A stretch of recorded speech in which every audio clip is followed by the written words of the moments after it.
Ramazon kunlarida ulug' qadr kechalarida har birimizni o'zini baytida diydor nasib etdi. Alloh taologa beadad hamd salomlarimiz payg'ambarimiz Muhammad Mustafa sallallohu alayhi vasallamga durud salomlarimiz bo'lsin.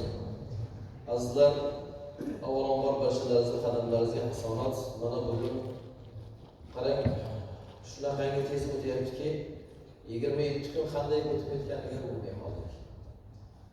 Qorakalarimizga o'zimizni butun jamoat qavmimiz nomidan, elimiz nomidan sizlarga o'zimiz tashakkurimiz bildiramiz. Avvalambor mana ikkala qorakamiz Qosimjon qoraka, Nodirjon qorakalarimiz xizmatda bo'ldilar. Alloh rozi bo'lsin bu kishilardan. Ilohim o'zlaridan buyuk bir olimlar, hofiz Qur'onlar chiqsin zurriyotlaridan. Voliday muhtaramlarini duolarini olsinlar, barcha yaqinlari bilan salomat bo'lib yursinlar. Albatta haqlariga bu kishilarni hammamizdan duolarimiz albatta. Endi azizlar, bir xushxabar borki, Payg'ambar alayhissalomdan kim Alloh taolo kitobidan bir oyatni eshitsa, unga 2 karra, ya'ni 2 karra savob yoziladi deyilyapti.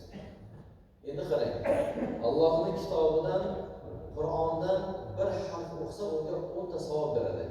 Qur'ondan o'qisangiz bitta harfiga 10 ta savob. Bitta surada qancha harf bor, to'g'rimi? Qancha harf bor?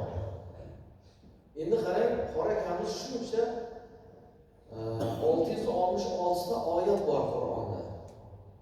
Juda ham ko'p harf bor. Mana qorakalarimiz namoy amaliga qancha savob yozilyapti. Endi eshituvchilarga xushxabar bor-da. Eshituvchilarga mana hozirgina aytdim hadisda. 2 karra qorakam biz eshitganimizga bizlarda savob ko'proq ekan sizlarga. Mashallah. Demak 2 karra savob beriladi ekanda. Hisoblab ko'ring. Bitta harfiga qorakalarimizga 10 ta savob berilsa, bizga 2 karra bu 20 ta savob berilar ekan bizga. Mana 27 kun davomida tarovih namozida qorakalarimiz tomonidan Qur'on bo'ldi. Biz hammamiz Qur'onga somi bo'ldik, eshitdik, tingladik. Inshaalloh har birimiz namoyi amolimizga azizlar 20 karradan 20 ko'paytiravering-da. Endi har bir harfini qarang.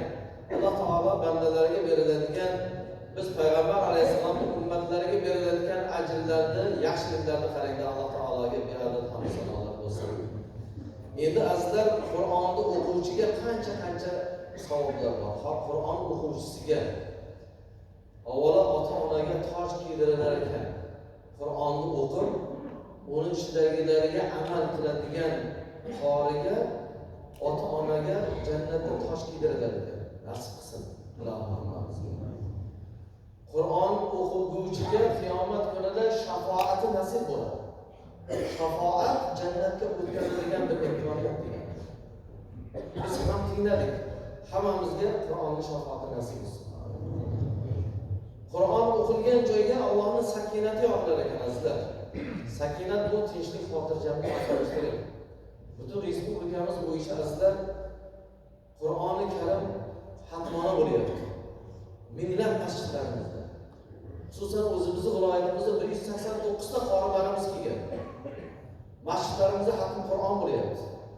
Endi qaranglar, Ilohim Allohning butun sakinati, rahmati, barakati, yaxshiliklarini yozsin Ilohim. Endi azizlar yana bir o'sha sahoba ikromlar davrida bir sahoba ikrom Baqara surasini tilovat qilayotgan vaqtda ot shunaqangi bezovta bo'lar ekanki, farzandi otga yaqin joyda farzandi uxlab yotar ekan. Baqara surasini to'xtatsa, ot to'xtadi. Yana boshlasa, yana ot tepsini boshlar ekan, qimirda boshlar ekan. Bu ne ajib hol deb turib, farzandini yana ot bosib ketmasin degan maqsadda qo'liga olsa, tepaga qarabdi. Tepaga qarasa, bulutning yaqinlashib kelganligini va bulutning ichida bir yorug' narsalarni ko'rar ekanda. Shunda bu holatdan nima bo'lganligini bilmay, bu kunisiga Payg'ambar alayhisolamga aytar ekan: "Ya Rasululloh, men Baqara surasini o'qiyapman.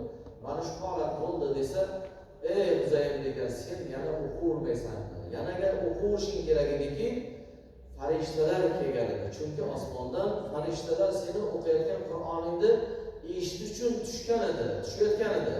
Sen yana o'qiganingda hattoki boshqa odamlar ham farishtalar ko'rar edi degan ekanlar. Azizlar, haqiqatda ham Qur'on o'qigandan keyin farishta. Endi farishtani tushishi hozir mana shu qadr kechalarida albatta butun farishtalarni yer yuzida bo'lgan. Ular hammamizga yaxshiliklarni nozil qilgan bo'lsin azizlar. Endi azizlar, endi qancha biz Qur'on haqida gapirsak shuncha oz. Endi mana bugun qora akalarimiz bir oy davomida bizga xizmat qildilar, Alloh rozi bo'lsin. Endi mana shu oyni fazilatidan biz avvalo mana hatto Qur'ondan keyin duolar ijobat bo'ladi deydi. Ijobat bo'ladigan onlar bor. Biz duo qilishimiz kerak. Avvalo bir-birimizni, yaqinlarimizni, avvalo jonajon ona yurtimizni tinchligi, osoyishtaligi haqiga ta'minlaymiz. Chunki yomg'ir bilan yer ko'karsa, duo bilan yer ko'karadi. Aslida duoda juda ko'p ma'no bor. Chunki ad-duo muhli ibadi. Duo ibodatning eng shirin joyi.